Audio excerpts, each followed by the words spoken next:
Tu penses peut-être que le carême, c'est une corvée austère et culpabilisante. Et si je te disais que tu peux le vivre comme un temps joyeux et libérateur qui peut transformer ta vie? On regarde ça juste après le générique. Tu es curieuse ou curieux à propos de la foi, de la spiritualité ou des grandes questions de notre société. Tu rêves peut-être d'un espace où tu pourrais explorer ces sujets sans jugement ni pression. Eh bien, laisse-moi te parler de notre sponsor de cette vidéo d'aujourd'hui, moncredo.org. Ce site web a été conçu par l'Église unie du Canada. C'est une église protestante sœur, reconnue pour son engagement en faveur de l'inclusivité, de la justice sociale et de l'accueil des personnes LGBTIQA+. L'Église unie du Canada n'hésite pas à ouvrir le dialogue sur des questions parfois délicates et à défendre des valeurs qui me tiennent aussi particulièrement à cœur. Sur moncredo.org, tu vas découvrir une richesse de contenu, des blogs inspirants, des podcasts captivants, des vidéos qui éclairent des sujets comme le sens de la vie, les enjeux d'égalité ou la spiritualité dans notre quotidien. Pour rester informé des dernières actualités de Mon Credo, tu peux aussi les suivre dès maintenant sur Instagram et Facebook. Pour en savoir plus, rends-toi sur moncredo.org. Les liens, y compris pour t'inscrire à la newsletter mensuelle, sont juste en dessous de cette vidéo. Et maintenant, on se retrouve tout de suite pour le sujet du jour. Bienvenue dans cette nouvelle vidéo, je m'appelle Carolina Costa, je suis théologienne, auteure et pasteur de l'Église protestante réformée de Genève, oui, celle du réformateur Jean Calvin lui-même. Et aujourd'hui, j'aimerais parler avec toi du temps privilégié qu'est le carême pour se préparer à recevoir le grand mystère de Pâques. Qui peut vivre le carême ? On pourrait croire que c'est justement réservé aux chrétiens catholiques romains. Eh bien, pas du tout. C'est vraiment ouvert à toutes les chrétiennes et les chrétiens du monde entier qui le désirent, protestants, réformés, luthériens, anglicans ou orthodoxes. Il n'y a aucune condition à vivre le carême, c'est un choix personnel et qu'on peut vivre de manière privilégiée, en communauté bien sûr. Le carême peut se vivre à tout âge, mais évidemment on ne va pas faire pratiquer un jeûne alimentaire à des enfants ni à des adolescents. Si je parle du fait de jeûner, c'est parce que dans l'histoire de l'Église, le temps du carême a toujours été associé au jeûne. Pourtant, il n'est plus obligatoire. Au XVIe siècle, les réformateurs protestants comme Martin Luther ont décidé de ne plus rendre le jeûne obligatoire, mais de laisser le libre choix à chacune et à chacun pour rappeler qu'on ne peut rien faire pour mériter le salut de Dieu parce qu'il est offert gratuitement. C'est ce qu'on appelle la grâce dans le monde protestant. Bon, d'accord, alors tout le monde peut vivre le carême, mais alors pourquoi le faire? À quoi ça sert? Quand Martin Luther, mais aussi Jean Calvin, le réformateur protestant, ont décidé de ne plus rendre le jeûne obligatoire pendant le carême, c'était justement pour éviter d'induire une idée de mérite ou de sacrifice obligatoire pour mériter l'amour de Dieu. C'est-à-dire nous faire croire que parce que j'ai jeûné ou parce que je me suis beaucoup privée et flagellée, alors je serai plus proche de Dieu et je serai sauvée. Non. La grâce de Dieu est offerte et on ne peut rien faire pour la recevoir. Dans la pensée protestante, la démarche consiste toujours à aller chercher ce qu'a dit le Christ dans les évangiles et là, tu risques d'être surpris. Parce que sur ce thème du jeûne, on peut relever deux enseignements de Jésus. Le premier, c'est dans l'évangile de Marc au chapitre 2, verset 18, où justement des gens s'interrogent sur le fait que les apprentis disciples de Jésus ne pratiquent pas le jeûne, alors que les disciples de Jean et ceux des pharisiens le pratiquent. Jésus n'est pas contre la pratique du jeûne, mais il dit cette phrase mystérieuse. Les invités de la noce, pourraient-ils jeûner pendant que l'époux est avec eux? Tant qu'ils ont l'époux avec eux, ils ne peuvent pas jeûner, mais des jours viendront où l'époux leur sera enlevé. Alors ce jour-là, ils jeûneront, dit Jésus. En vérité, il semble mettre une plus grande importance à enseigner à ses apprentis disciples la joie d'être à ses côtés. Une joie similaire à celle qu'on peut vivre lors d'un mariage, donc c'est la fête quoi. Autrement dit, Jésus met l'accent sur l'importance de savoir d'abord célébrer, fêter, chanter, danser, s'amuser, louer Dieu, parce qu'il sait que dans nos vies, nous allons forcément vivre des temps plus difficiles, comme le deuil, la perte, la tristesse ou l'expérience du vide existentiel. Le deuxième passage se trouve dans l'évangile de Matthieu, chapitre 5, verset 17, lorsque Jésus appelle Matthieu pour devenir un apprenti disciple.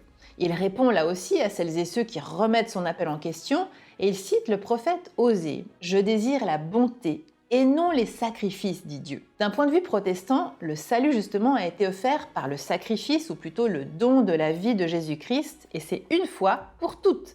C'est ce que nous appelons l'expérience de la grâce, c'est-à-dire le cadeau de l'amour inconditionnel et absolu de Dieu offert à l'humanité.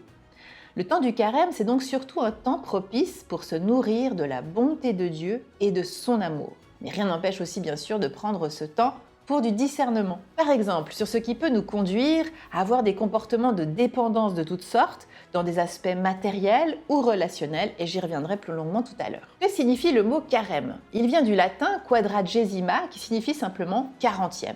Pourquoi 40? Parce que ce chiffre traverse toute la Bible et ce n'est pas un hasard.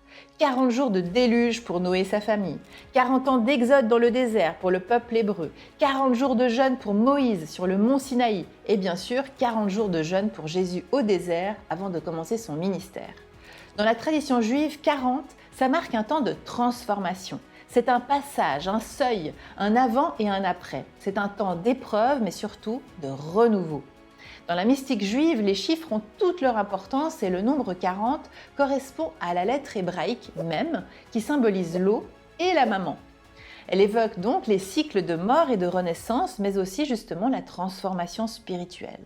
Et la lettre Mem se trouve au centre de l'alphabet hébreu. Ça représente donc un point d'équilibre entre un avant et un après. Le carême, c'est 40 jours. Et il faut ajouter les dimanches, et ça va du mercredi des cendres jusqu'à Pâques, pour vivre une vraie métamorphose. Un temps pour te recentrer, t'ouvrir à Dieu et aux autres et retrouver cette joie profonde. Maintenant que tu as compris que tu peux vivre cette expérience, tu vas te demander, ok, alors, comment je fais concrètement? Souviens-toi des 40 jours de Jésus au désert lorsqu'il traverse les épreuves du tentateur ou du diviseur et il cite la Bible en disant « L'être humain ne vivra pas seulement de pain, mais de toute parole qui sort de la bouche de l'Éternel Dieu. » L'essentiel durant le carême, il est donc là. Se centrer sur la parole de Dieu qui nourrit le cœur, l'âme et l'esprit. Pourquoi? Pour qu'elle chasse en nous ce qui nous fait peur, ce qui nous trouble et ce qui nous divise. Donc rechercher l'unité. Souviens-toi que l'évangile, c'est une bonne nouvelle. C'est un message qui est censé t'apporter du réconfort, de la confiance, de la paix. Et c'est ce que nous allons chercher à renforcer durant notre carême. Et ça va pouvoir surtout nous aider par la suite lorsque justement des périodes plus difficiles et inévitables dans notre vie d'humain vont se présenter. Et c'est donc pour ne pas perdre courage ni confiance en Dieu. Et c'est ça le secret du carême. C'est précisément de choisir librement de vivre une privation pour se préparer au jour où on ne pourra pas le choisir.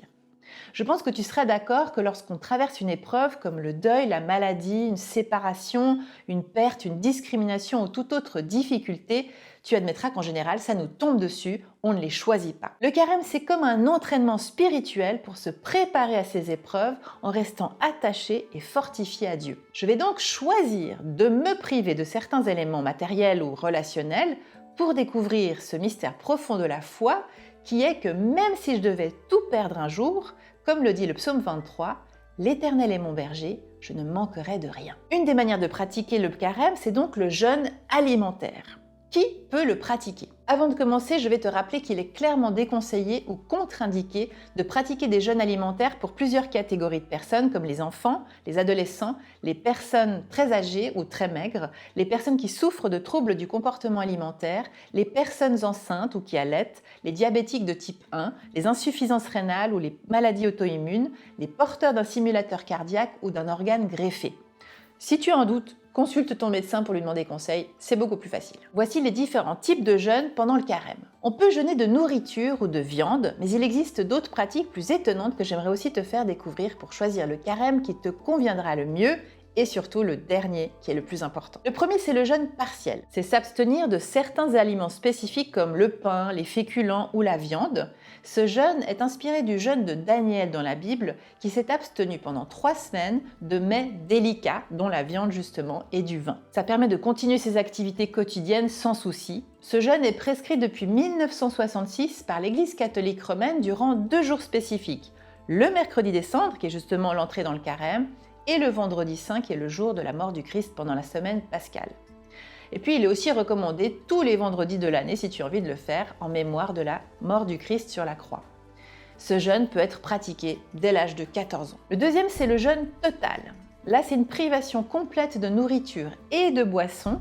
Il est pratiqué notamment par Esther et le peuple de Ninive dans la Bible, mais là, il faut vraiment être accompagné et suivi parce que c'est le plus difficile et franchement, je ne le recommanderais pas personnellement, mais plutôt le troisième.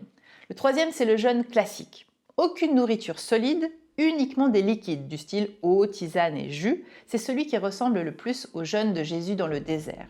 Et je vais vous dire la vérité, Moi, j'adore manger et j'ai toujours pensé que je n'y arriverais jamais. Et pourtant, la première fois que j'ai vécu un jeûne avec un groupe, j'ai été émerveillée de ce que j'ai vécu et maintenant je m'en réjouis. Mais si j'ai réussi, c'est justement parce que j'étais en groupe.